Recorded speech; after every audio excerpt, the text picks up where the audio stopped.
வகுத்து பிள்ளைக்காரி பிள்ளை வச்சு நிக்கிறோம், ஏரியெல்லாம் உட்கார கூடாதான். எல்லாரும் ஏறி போனதுக்கு அப்புறம் பஸ் மூவ் ஆனதுக்கு அப்புறம் ஏத்துவாங்களாம். ஃப்ரீயா கிடக்கு பஸ் ஃப்ரீயா கிடக்கு. திருப்பத்தூர் போறதுதான் போகுது. அது என்ன அப்படி ஏத்துவீங்க? பஸ் ஸ்டாண்ட்ல பஸ் நிக்குது, எம்டியா கிடந்துச்சு. நான் வரும்போதும் எதுக்கு ஏறக்கூடாது? மதுரை ஆளுங்க மட்டும்தான் ஏறணும்னா என்ன?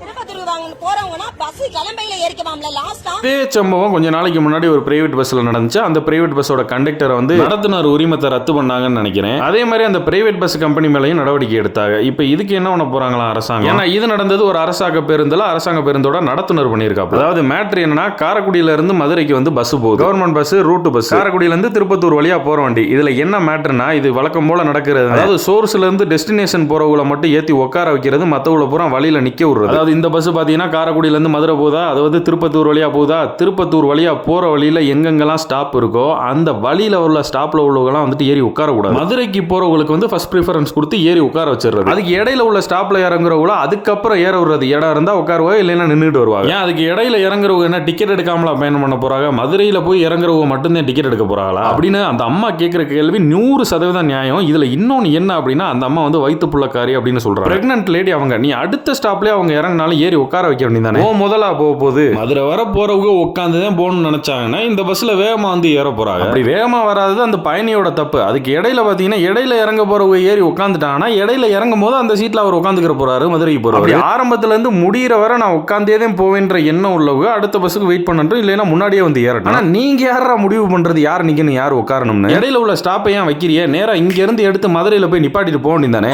பஸ் கிளம்பையில ஏறிக்கவாம்ல. லாஸ்டா மதுரைக்கு போறவங்க சீட்ல உட்காருவாங்க, திருப்பத்தூர் போறவங்க நின்னுட்டு போடுவாங்க. அந்த பஸ்ல சீட் இல்ல, பிள்ளைய வச்சு நிக்க முடியாது. சீட் இருக்க பஸ்க்கு பின்னாடி வர நாயை விரட்டுற மாதிரி விரட்டுறீங்க. என்ன விரட்டுறீங்க? எதுக்கு விரட்டுறீங்க? சும்மா விட மாட்டேன் இன்னைக்கு. எதுக்கு விரட்டுறீங்க இப்படி? வேற எதுக்குமா? கலெக்ஷன் காசு அதிகமா காட்டணும்ல. அதுக்கு சில மாசத்துக்கு முன்னாடி ஒரு பிரைவேட் பஸ் கண்டக்டர் பண்ண அதே தவறத்தை இந்த ஆளும் பண்ணிருக்காரு. அந்த பிரைவேட் பஸ் கண்டக்டர் மேல நடவடிக்கை எடுத்த அரசாங்கம் இவர் மேலே நடவடிக்கை எடுக்குதான் பாப்போம். அப்படியே வழக்கம் போல இந்த நாயை சூன்னு சொல்லிட்டு போன்ற மாதிரி இந்த வீடியோவை ஷேர் பண்ணி விடுங்க, பாப்போம் என்ன நடக்குதுன்னு.